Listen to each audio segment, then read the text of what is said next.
The article Unpacking Word Problems for Diverse Learners helps the teacher to guide students towards understanding how to read and understand word problems.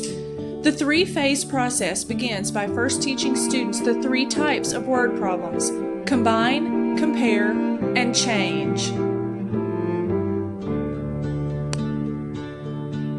Students should then learn a problem-solving strategy, which includes reading the problem, identifying the type of problem, organizing information, identifying missing information, and carrying out a plan to solve the problem.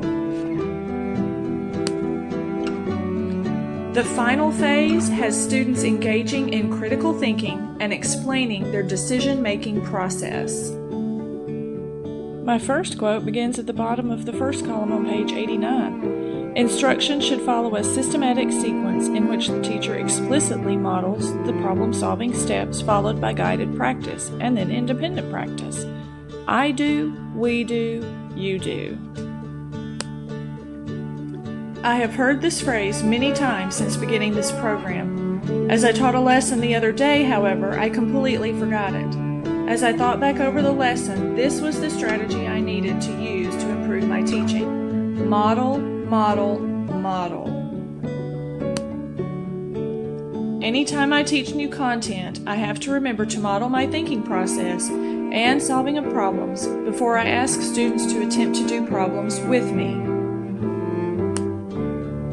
The next quote I chose begins on the bottom of page 89.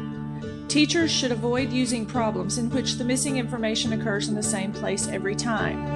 Unknown result and change problems. Instead, students should grow accustomed to finding the missing information in different places, thereby engaging in critical thinking about the story context each time they approach a new problem. If I am making up my own word problems, this is easier said than done. I created several problem scenarios the other night. In my mind, as I came up with them, they were all looking for different unknowns. As I read them, however, they were all almost identical. I have since learned how to approach writing the problems so to create different unknowns in each problem.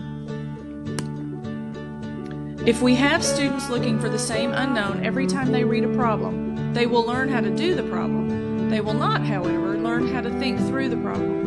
A page full of word problems with unknown results is no different than skill and drill time tests.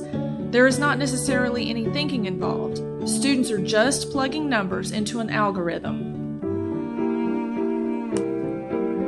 My final quote is found on the bottom of page 90. Asking students to explain their thinking requires them to provide evidence or support for their math decision-making. Before I began this program, I was one of those parents who hated Common Core when it came to math. I didn't understand why our children were being asked to do so many steps to solve a simple math problem. Now I understand that our kids were being asked to understand why things work the way they do. I was taught that 2 times 4 is 8. My child was taught why 2 times 4 equals 8. I now see the importance in teaching this way.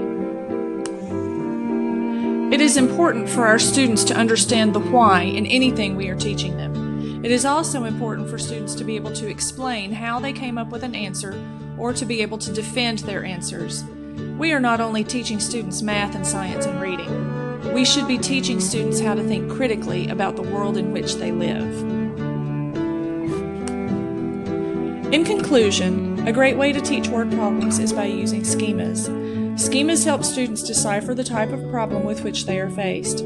As we introduce word problems to students, we should teach them these schemas as well as problem-solving strategies.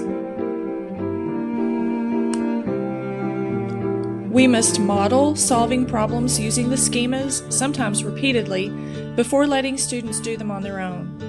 All problems should be followed by questions that encourage students to explain their thinking or support their decisions in the solving process. A list of questions was provided at the end of the article, which will be great to keep as a reference.